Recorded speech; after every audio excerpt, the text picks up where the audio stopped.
End All Wars are not fans of Chapo Chop House, most because they don't even know who they are, and it's kind of like gallows humor comedy, leftist podcast comedy.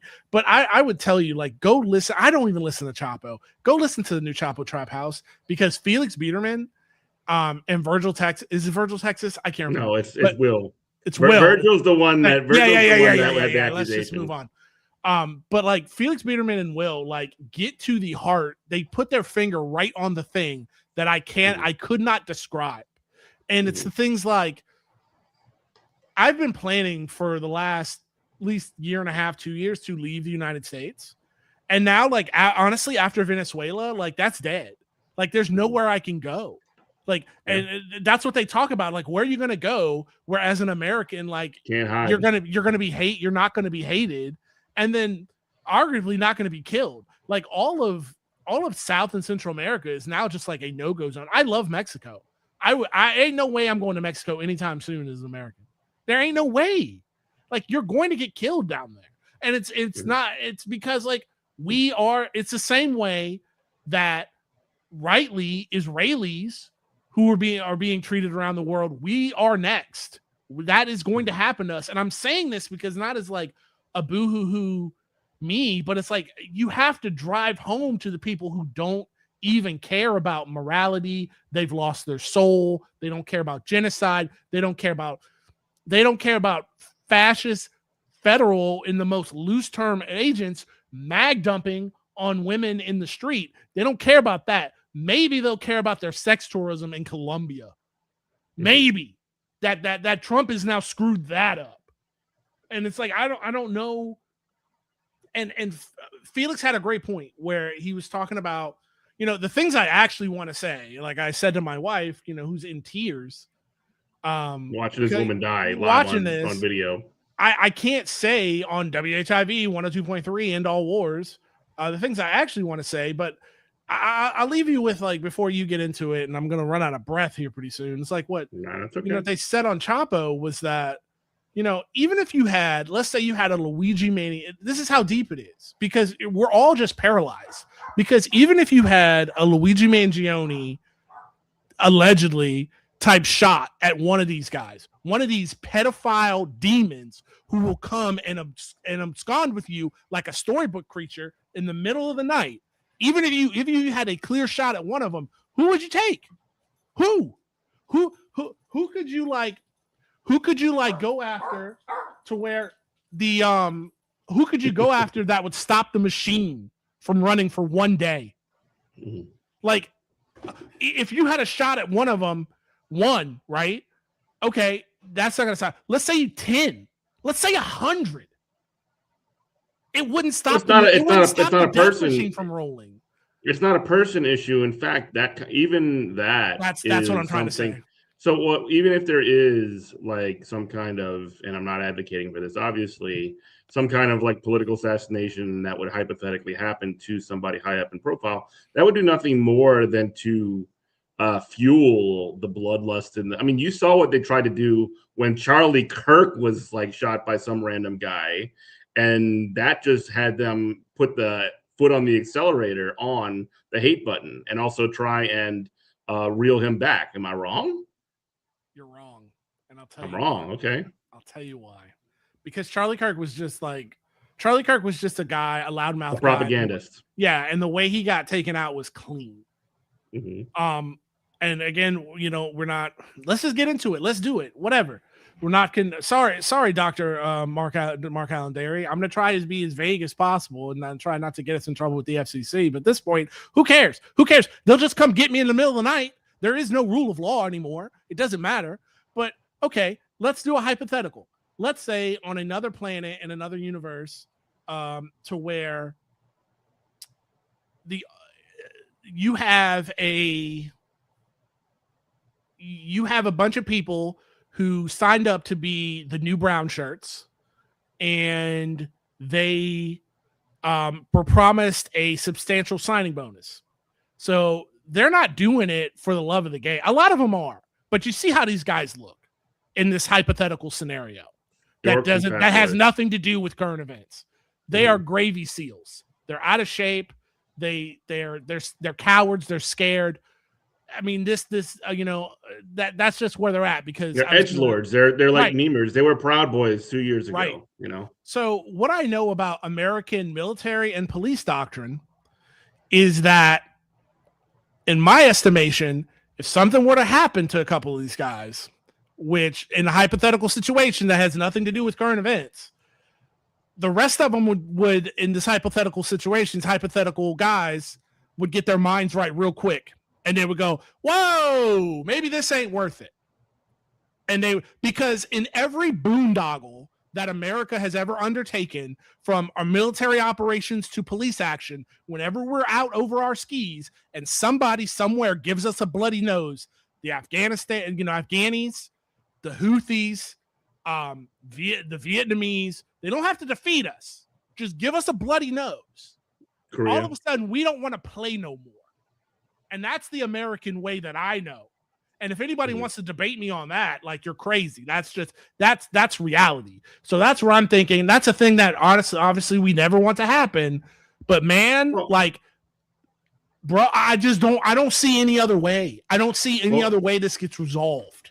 Well, well, I mean, I'm not so sure I agree, but I do want to say that, like, you're right in the sense that, well, no, I guess what you're saying is that somebody needs to push back, and that's the thing.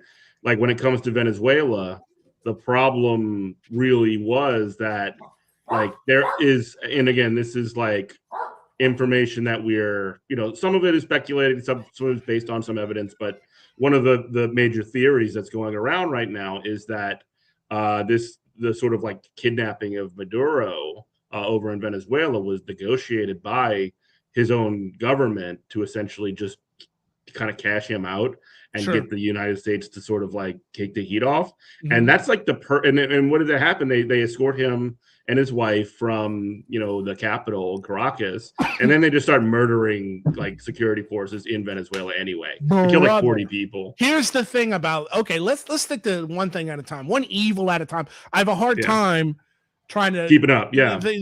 Keep up with all the evil. So the thing about that is, and I don't believe this is cope, is that, okay, so now this is part of, we didn't stop doing it. We could get away with this in Israel by arming Israel. And now it's come home, and now we can get away with doing this kind of thing anywhere in the world on our own. But this is a Pandora's box now that can never be closed.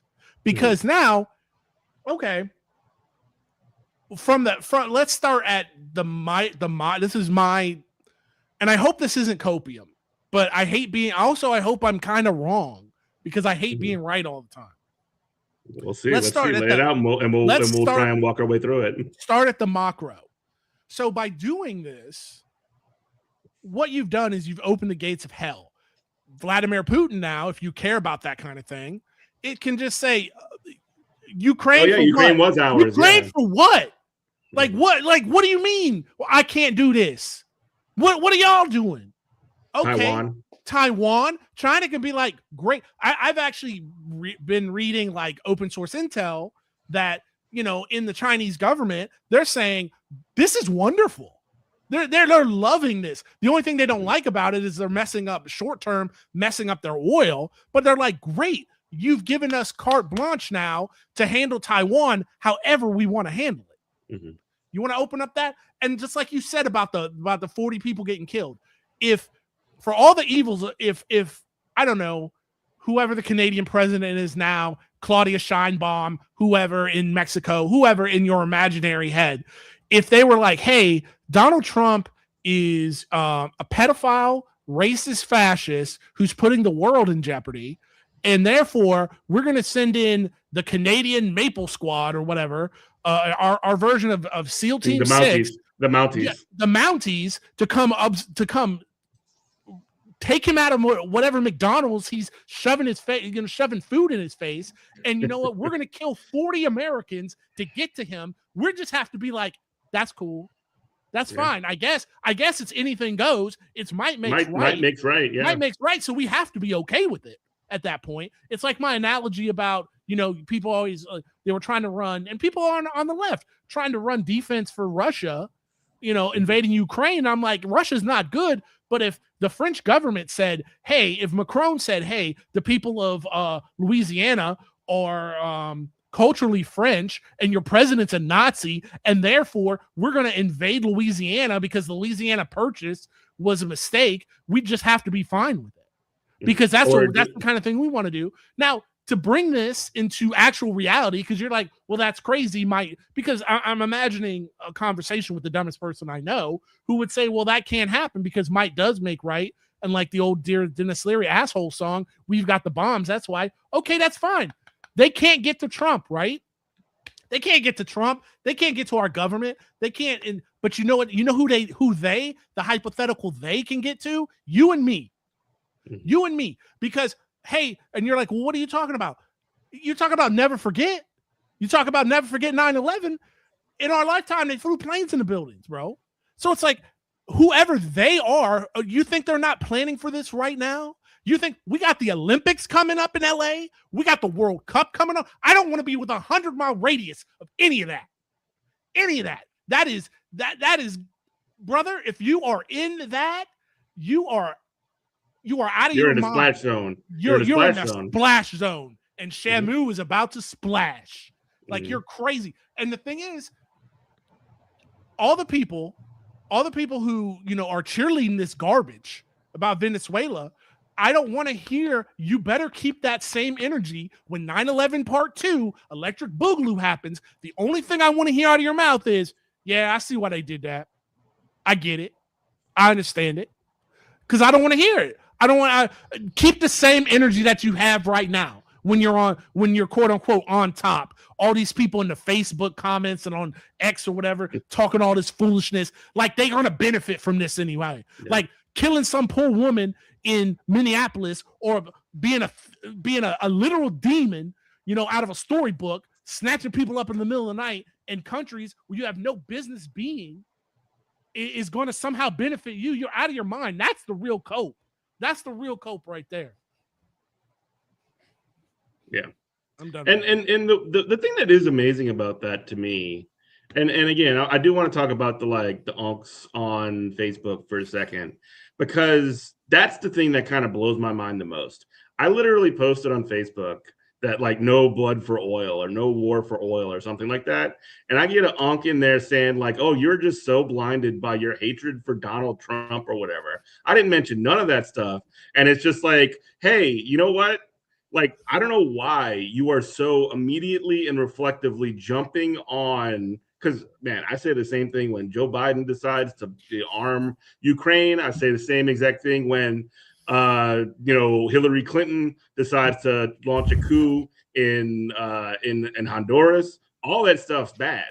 But the idea that I'm stepping out there and saying literally just no blood for oil means that I'm just even singling or mentioning Donald Trump or anything like that. No, this is the American foreign policy has and always been uniparty. And that's the critique that you're making.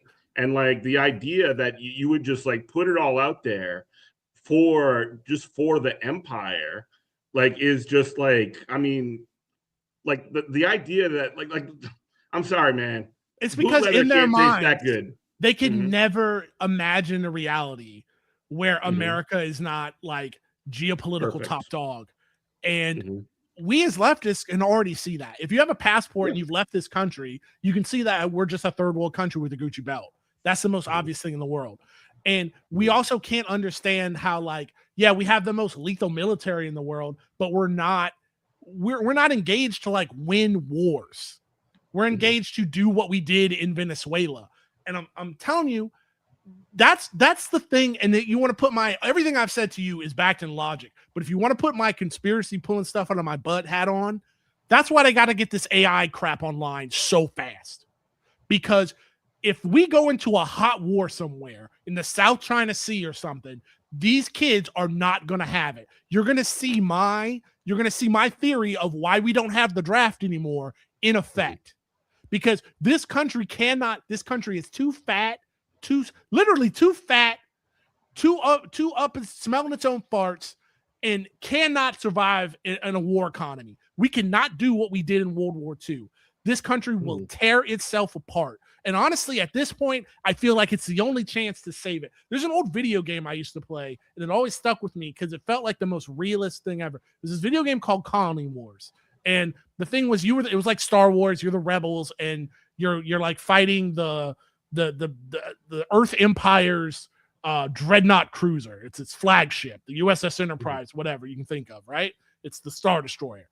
And there's an ending in the game that's the most realistic, to where you can't blow it up in time and it escapes, right?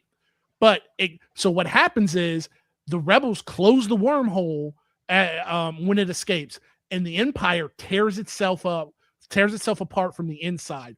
All it would take, honestly, it would hurt countries and it would hurt the rest of the world for decades. But all they'd have to do, and you already see it forming with the Five Eyes, with BRICS, and I'm not saying it's going to happen today, tomorrow, or even in 10 years, but you're already seeing the formation happening. All they would have to do is collectively get together, the rest of the world, and say, look, this is going to hurt.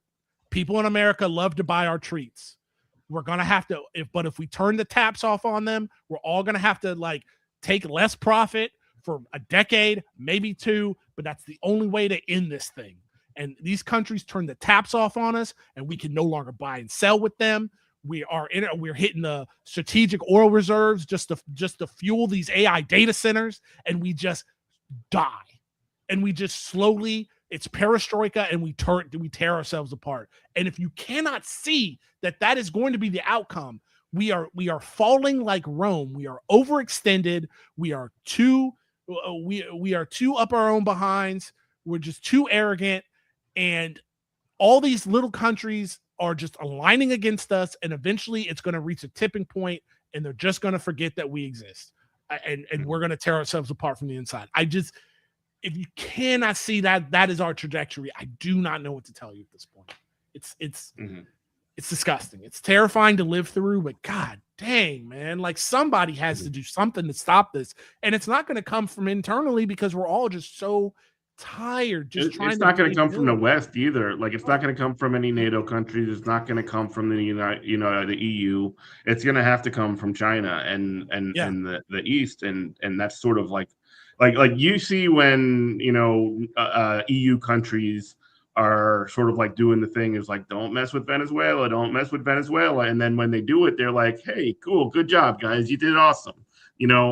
China is not going to like step in and directly get involved with that. But I do think, like what you mentioned, when it comes to, for example, Taiwan, like they stepping on them. It's happening now. Too bad. You did it over there. We're going to do it over here. And also, like, again, talking to the unks on freaking Facebook or whatever, they'll try and make you think like, oh, this is not about oil or whatever. It's like literally they're coming in. Is saying it's about oil. He's saying it's about oil. What are you talking about? Yeah.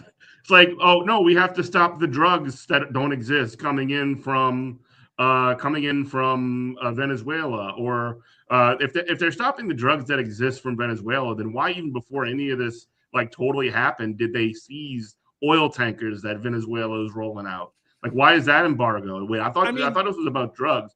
Why did they charge him when they kidnapped Maduro and they brought him to New York City? Why are they charging him with weird things like possession of machine guns? I thought this was America, where like every baby should have the right to bear arms of an AR-15 when they're just like get spat out of the womb and their umbilical cord cut. They just hand them an AR-15, right?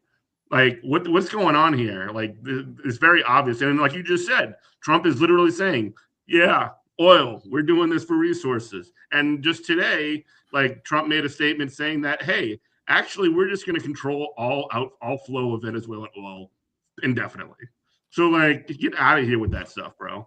Get out of here. Even let's say that like everything they tried to gin up that they're now slowly the Justice Department is slowly backing away from about Maduro is 100% correct. Let's say it's all correct. And like they're funneling fentanyl, into the United States, which isn't true because fentanyl comes from China and India. But let's say it is all true. What does that have to do with us if it's not in our territorial waters? There's a reason why, like, if there's a drug dealer on my block, I can't just go kick in the door and just mag dump on him. I can't do that. because that makes the whole block hot. Like, you have to be like, well, if it's, there's a reason why they call it castle doctrine, and it doesn't extend to your whole block. It extends only to your castle. Like, we cannot do that. But if we want to, again, like I said, if we want to be like, China is literally saying, the Chinese government is saying, oh yeah, America could totally control its sphere of influence. Fantastic. And we'll do the same and see how it works out for us. I think the only reason, this is pure speculation. I think the why, this is not that Donald Trump is playing chess, he's not, but the people under him, like a Marco Rubio and like the people who still kind of have their wits about them, they actually are. And I think that's why the Greenland thing is so important to them. It's because if some country, whatever technologies are developing wherever, can figure out, the problem is nukes. Let's just put it out there. If they can figure out a nuke, you don't have a sphere of influence. If they can figure out a way around our nukes, if China can have their own nuclear defense, grid that can defend their territory and defend their territory from Greenland, then that is the checkmate. Because once you get around that problem of, America being a wounded tiger that's dying, a dying empire, but they still have their button on the bomb and they can launch that anytime and in the world. I say they, like I don't live here. We can launch it at any time and in the world. As soon as they can figure out that problem, we're toothless. We're done. Mm-hmm. We're like, if there's some kind of Star Wars laser defense system that's like China, Russia feels secure enough to be like, yeah, if US ever tried to launch on us, we could take that out in orbit. Then they won't go to war with us. They'll just cut us off materially. Because I make no doubt about it. If the world right now tried to cut us off materially and just did not buy or sell with us, then we became a rogue nation. We would launch nukes. We would. I mean, we just would. Right. We would end the world. We would end the world before we became what we actually are, is a second-rate thug empire run by pedophiles. And it's also like the opposite situation of the previous Cold War. Like, if we're going to have West versus East, if we're going to have United States versus China be the new bipolar world or whatever, like in that stage, in the last Cold War, at least for the majority of it, and up until about 1980, the West had a strong, like, especially the United States, who was the sort of like the leading character, the leading actor in the West, had a strong labor movement. They produced things here. They were actually able to exist based off of its own manufacturing base, based off of its own industry. And now it's all just sort of like been distilled down to, well, it's just oil. Everything else is like replaceable. And then you look over at China and you see them, they're humming at way faster capacity, growing at a way faster capacity than the United States could ever have possibly dreamed. And they're at like 40% max. They are going to be so big that you can't even realize what's going to happen over there. So people who are not weird, like war autists like I am, do not understand the way that arming Ukraine with HIMARS, and then also Israel, and then also like the Iron Dome projectiles, how much that drained us as far as our as far as our missile defense system. Like, it took like 40% of what we had off the table. And we can't, like, we're not on a war economy. Like I was saying earlier, we're not on a war economy footing to where we can just turn around. We don't have the factories. We literally don't even have the factories. So you can't, this isn't even like World War II, like you said. Like, we can't be like, okay, GM, you're now going to make like semiconductors for F-35. No, that's dead, bro. I was trying to explain this to people. F-35 don't even work. Yeah, I was trying to explain this to people for the longest time. They're like, about the tariffs. One guy, he's always in my mind because he's kind of like the canary in the coal mine of Trump foolishness. And he's like, tariffs. And I'm like, brother, we don't make anything. That is pointing a gun at somebody where the barrel circles around and is pointing at us. You do not understand what you're talking about. America is done.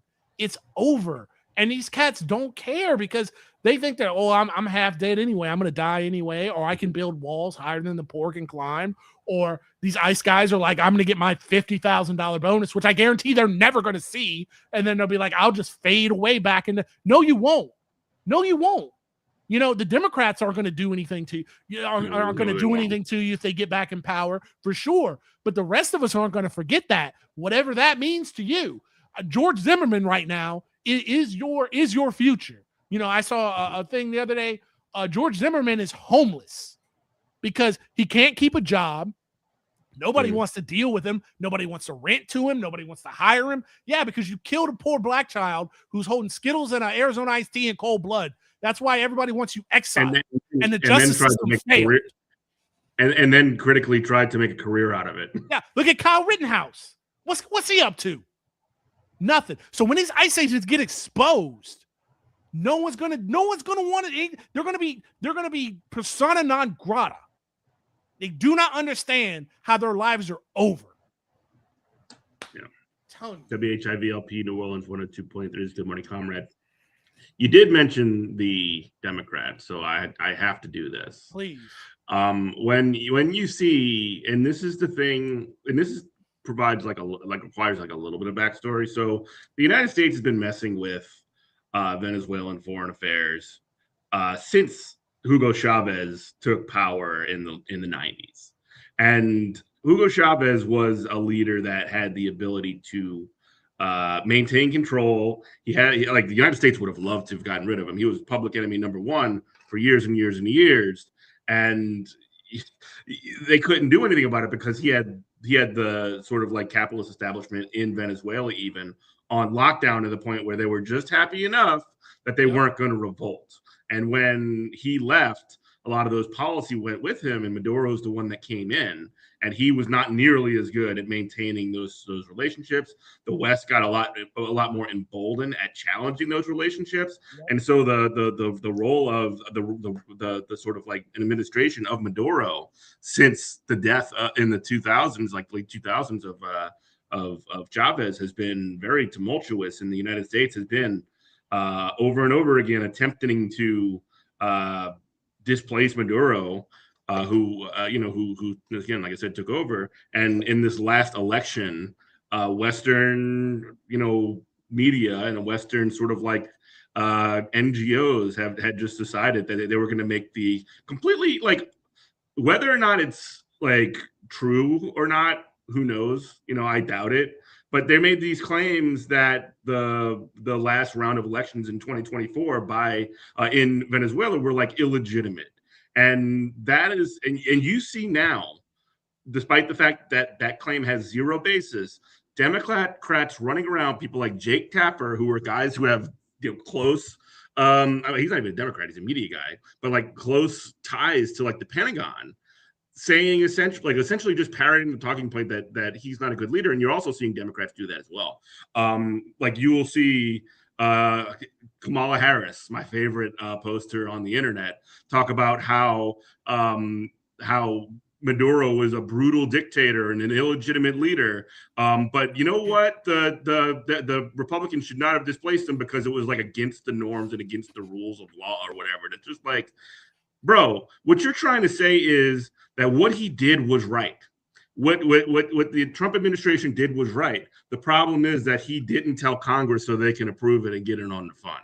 Like, that's such a stupid, like... Okay, so I'll be a contrarian here and say that, like, I would be fine with that kind of messaging if at the end of that, and it says, and that's why I'm calling everybody I know in the Capitol, and we're gonna do articles of impeachment. The only thing the Democrats are gonna do, they're gonna wag their finger. Yeah, that's fine if you want to say that. If you want to take that route and then do the work afterwards, fine. If you are a senator or a congressperson, the only thing, and you shouldn't even be showing up for session. The only time the Democrats should be showing up for session is to just to hand over the articles of impeachment, get the vote, get denied, and then they should all walk out together. And that's it. That you're sitting in those halls means that you are condoning this. Well, this is like Star Wars garbage, and not the good one, the bad one with Jar Jar Binks. I'd push back a little bit on that from the perspective of like even like Democrats are looked at towards as like the alternative, at least politically speaking. The role that they occupy is the alternative to the Republicans, you know, as far as the mainstream political alternative. And what they're essentially doing is essentially saying that, like, yeah, of course, we needed to do this. We needed to replace, like, obviously the uniparty is, you know, the uniparty foreign policy has decided that we need to get rid of Maduro, but we need to be voting for this in the Congress, and it is a real problem, because you're essentially saying that any opposition, and this is common with war in the United States. It's not common. I mean, it's not uncommon for there to be a bipartisan consensus for war, but they're doing the thing where they just set the edge permanently that, like, it's not politically a sustainable position from their perspective that to be anti-imperialist. The United States is by default allowed to just do the thing that Trump and the United States just did, which is just displace everybody. The Democrats aren't disputing that. They're not disputing the freaking, you know, sphere of influence stuff. They're like complaining about process. And what you're doing another thing that you're doing when you do that as well, is you're essentially saying that it was right. It was right to just overthrow somebody for oil or for like all this bull crap. And I don't know, man. Like, it is really okay. So this is where I'm not really disagreeing with you. I'm not disagreeing with you at all, but I'm putting myself. Let's say I was Senator Johnson, right? And I would be on Meet the Press, and I would say something along those lines. You know, I would say something like, you know, this is all. I would say exactly what you said. This is awful. This is terrible. This is disgusting precedent from a disgusting president who has opened, you know, Pandora's box that we cannot close. We cannot put this toothpaste basket back in the tube.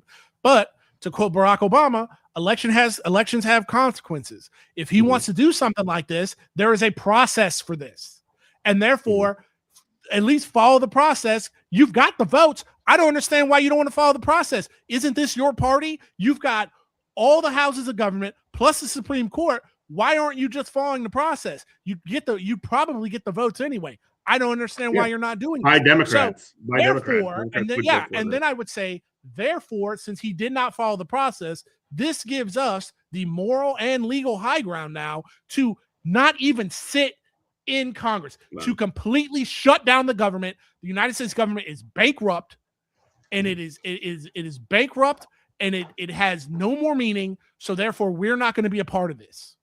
That's what you say in that moment. And people are like, well, you just have Trump derangement syndrome. Like, you're going back and be like, well, maybe I do, but you still got to follow the processes, dog. Like, so it's like, why didn't you do that? I wouldn't be arguing both sides. I would be arguing the process as cover to my actual like ideals. Does that make sense? Yeah, I guess the issue that I have is that, like, there is so much emphasis, and this is also happening by leftists and like internally, and I want to talk about this as well, but like arguing on whether or not like Maduro is a brutal dictator, and Democrats just constantly just saying, yes, he is. And then you have also like on the left, this sort of like, you know, I see some leftists saying like, it doesn't really matter if Maduro is a dictator, this is wrong. And then you see other leftists that are just have to like come out and challenge that line and constantly say Maduro was a hero, Maduro was a hero, Maduro was a hero. And I'm just like, that doesn't matter. It doesn't matter. It doesn't matter. The line I would be taking again as, you know, Senator Johnson is that I would say, well, okay, like, well, you don't agree that Maduro was a dictator? I would say exactly what he said. It doesn't matter. You tell me what part of this is America first. Yeah. You tell me what part of this is putting a chicken in your pot. You tell me what part of this is putting gas in your car, because it ain't. So you tell me as the voter how this is benefiting you. It's not. So it's like that's where I'm at. But that's not my real opinion. My real opinion is it's gross. This is disgusting. America is rotten to its core and it needs to collapse yesterday. But again, I'm not talking to you. I'm talking to the dumbest guy I know, and I'm talking to a guy who's like his morality is so far gone that I don't even try to argue with that stuff. It's like when I try to argue about when I argue with people about why Medicare for all or WIC or food stamps or whatever, and I say, you know, or why people need to get paid $20 an hour at every job, right? At Walmart or whatever. And I say, well, here's the thing. I'm not going to try to convince you what's right and that workers need to be treated fairly, because you probably don't think that. What I'm going to say is, hey, your tax dollars are going to feed and house people who have full-time jobs, because these employers like multinational corporations like a Walmart or a McDonald's or whatever don't pay them enough to live. So therefore you are an investor in these companies and you see no return. Yeah. You're getting cucked. How does that make you feel? That's why that's the argument. So we're doing all this in these other countries, putting American lives on the line for what? So a handful of people can get their stock portfolios, can do a stock split. How does this help you? It doesn't. How does ICE on the streets of anywhere help you? It doesn't. It doesn't. So that's the argument, because I don't know. The people I talk to on a normal, they're pod people. They're barely sentient. So I'm like, how can I get through to them, to their selfishness, to their greed? And that's how I choose to do it. Now, when me and you were talking, we're like, it's going to be completely different. But that leftist sit here and be like, well, Maduro wasn't. I don't want to hear that. I don't care if he was. I don't care. Yeah. So, okay, Maduro was a dictator, right? Maduro's a dictator. Bibi Netanyahu likes to come to New York City. Is he a dictator? The time. He's got an active warrant out from the ICC and the ICJ. So if somebody was to peel his head back to the fat meat on 4K live TV, I guess that's good, right? Because there's a more of a claim to do that than it was to Maduro. And what if there was a president? Again, going back to my earlier point, what if there was a president who we know is a confirmed pedophile and a racist, a pedophile leader who does not follow the articles and the processes of that are laid out in his own government's constitution? What if hypothetically was a guy like that, and something just happened to happen to him? I guess that's good, right? Right? It has to be. By your logic. It has to be. Yeah. What are we talking about? By the logic that they're laying out. And by the way, they cut through 40 people to get to him. I guess I guess it was cool that they got killed, right? What are we talking about? Everything is justifiable. Again, it's might makes right. You know, the same thing over again is it might makes right, and that's what the power, and that's what the structure is. And again, I mean, if that's the way you want to play it, and again, like, we're not in a position for that.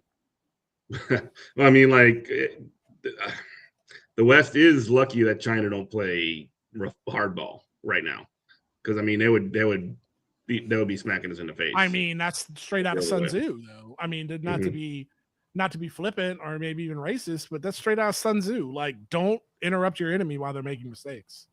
Yeah, that's a good point. Don't do it. And that's possibly why, you know, China has been so hands off, despite the fact that they are going to feel like when Venezuelan oil stops going to China. Well, it'll probably make its way through different means, perhaps, but because I mean, the United States says they're taking over full control of Venezuelan oil. They're going to sell it to China, right? We just pulled out of Afghanistan yesterday and replaced the Taliban with the Taliban. We did this boondoggle now in Venezuela and replaced the Maduro government with the Maduro government. Yeah. We're not even doing the savagery right. What are we talking about?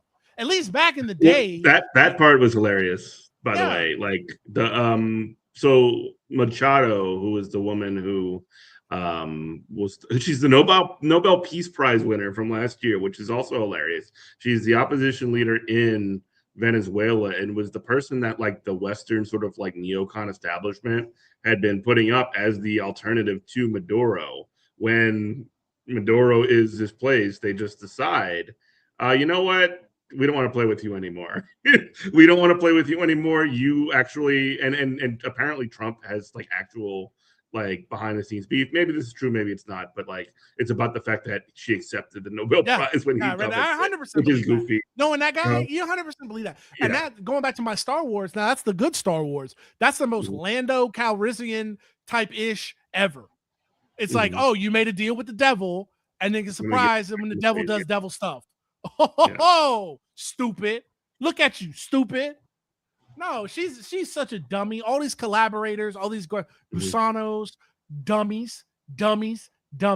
This empire has no loyalty to you. It has no loyalty to its own citizens. She's Kyle Rittenhouse. She's what's his name? The guy Milo Yiannopoulos. Dummy. Mm-hmm. But yeah, these people think they can play nice with us is crazy. It's so they're delusional. Like the only people who know how to deal with us are the people, China, people either with nukes or acquiring nukes, and they say, yeah, we'll trade you Pyongyang for LA tonight. What you want to do? And then we go, oh, okay, I guess, well, they're crazy over there in North Korea.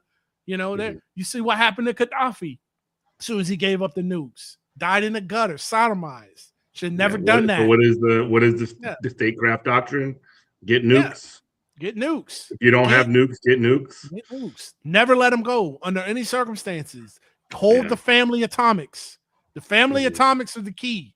Even if you just got one of them. Pakistan, the same way. Pakistan, smartest country on earth. Say, boy, we got to get you got to get us one of them. And then all of a sudden, India don't want to play no more. All of a sudden, the U.S. don't want to play no more. You don't hear nothing about Pakistan. Pakistan be crazy talking just wild crazy. And we were like, well, that's fine. Yeah, because they got that thing on them. They got that thing on them.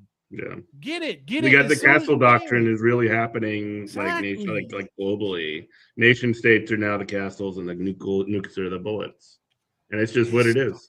Bro, we're such just coward bullies, man. Like and we can't talking about boots on the ground and boy, that would really be the end. That would really be end of days because we can take whatever, but we can't hold anything.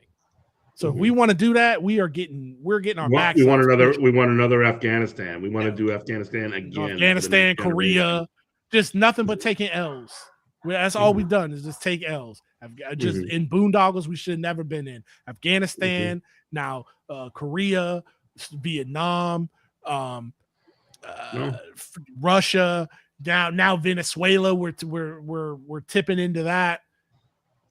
Well, I guess that's a good thing for our pals over at the Blowback podcast because they're just going to have material to mine for content forever. The Blowback podcast will last forever because of the fact that US every open source intelligence guy is losing their mind right now.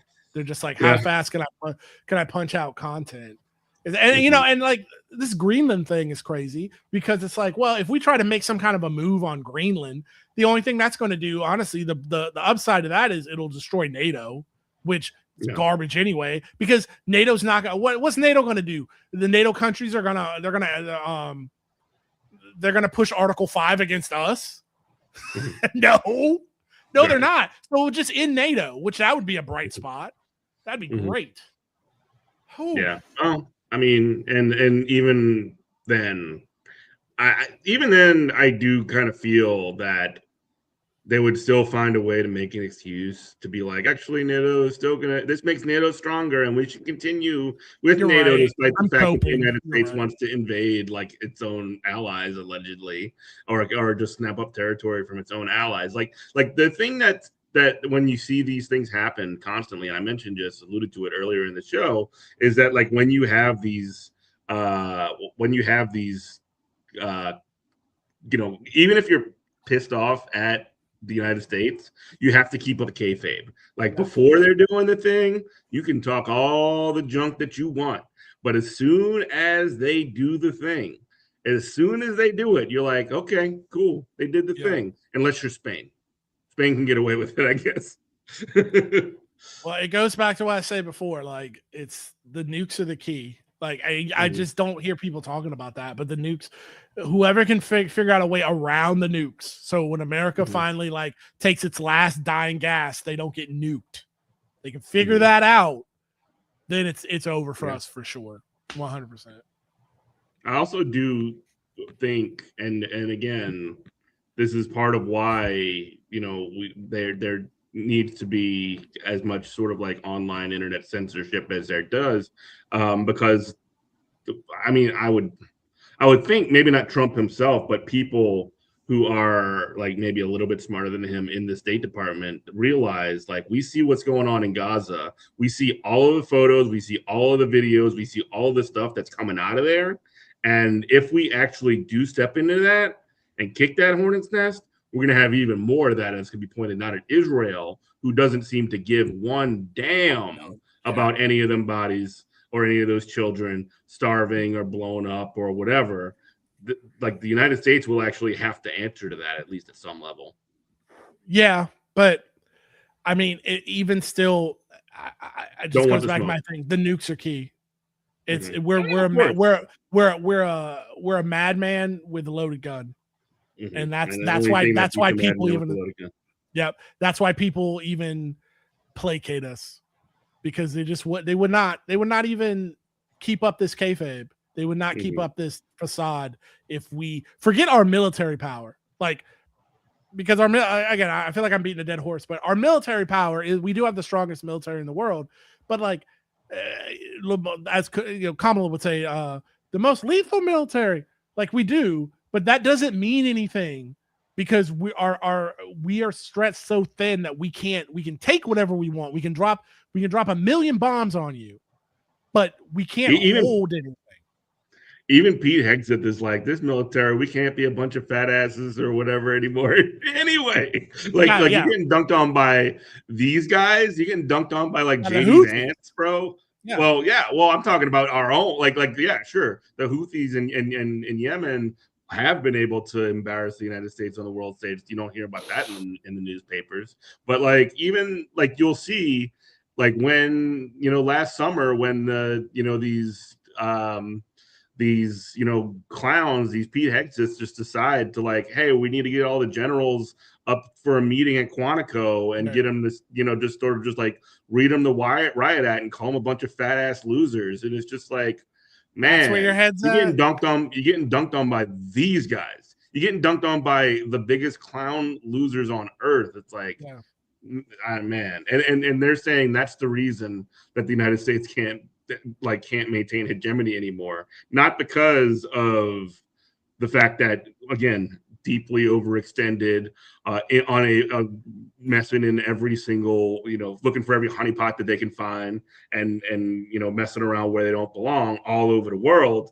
It's the fact that you got, like you said, the gravy seals.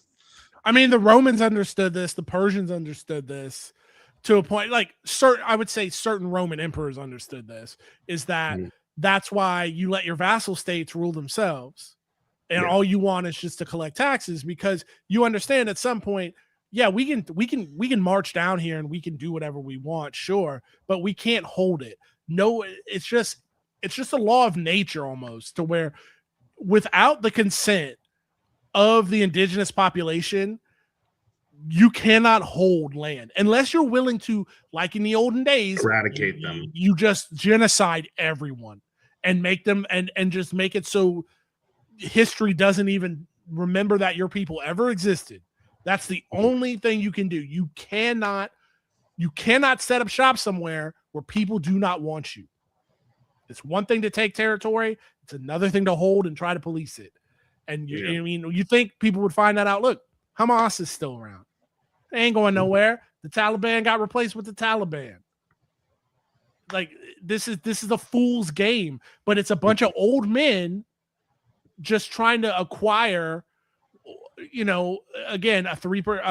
They see it as pins on a map. Right, they're trying to acquire a stock split before their arteries close up and they leave this earth and go to hell. That's all this is, and they don't care about you and me. They don't care about the generations behind us. Yeah. This is a gross place. I don't know. We got 5 minutes left. I'm gonna leave it with like, I don't know what to do. I mean, I'm gonna tell everybody to keep revolutionary optimism, but like, my God, like if you know what to do, please contact me because we are in deep hypernormalization now. We're not falling like Rome. We're falling like the USSR. And one day we're just going to wake up and things just are not going to work. And it's going to be like the Soviet Union and it's going to be perestroika. I'm telling you, I can see it. I hope I'm not too old so I can still kind of like function and not, but God help the people who cannot function in that society because it's happening. Mm-hmm. The preppers were right. Nice. The preppers were right. For all the wrong reasons, the preppers were right. Yeah, but now they're still prepping and being like based.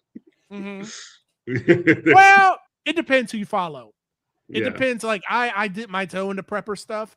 A lot of those guys are like they're right wingers, like actual libertarians. They're kind of actual libertarians, are like apolitical, to where it's like Thomas Massey. Actually, Thomas Massey was right on this. He actually had a good post about it. You know, he's a psycho, person that would not, doesn't care to see starving children die or whatever. But like, he's definitely one of those people who actually did come out and say some actual America First stuff. Like, we shouldn't be wasting money on, all this stuff. And let me find his post. I'll take it. I can talk to that guy. Those kind of right wingers, I will take them all day over liberals. Because I feel like we have ground to where like we're going to disagree on like core issues, but when I sit here and you do the Bernie Sanders thing while you're looking for that, you do the Bernie Sanders thing and you go like, okay, do you think that let's forget that I'm Bernie Sanders and you hate me because I'm a dirty economy? Do you think that Americans should have health insurance or no? Do you think that Americans should have a decent, quality of life or no? Like, what part of America First is any of this? What part of America First is like sacrificing your children to go get raped on Epstein's Island or sacrifice them to go into an imperial meat grinder that you will never see the benefit of? Maybe I miscredited him. Maybe I was thinking of somebody else. No, it's just you love libertarians. That's all. That's true. I mean, unironically, I do love libertarians because like, I just love people who I love people who will get into an argument over whether or not a driver's license is a First Amendment violation or whatever. Oh, like a Walter Block, like the those professor. Dudes.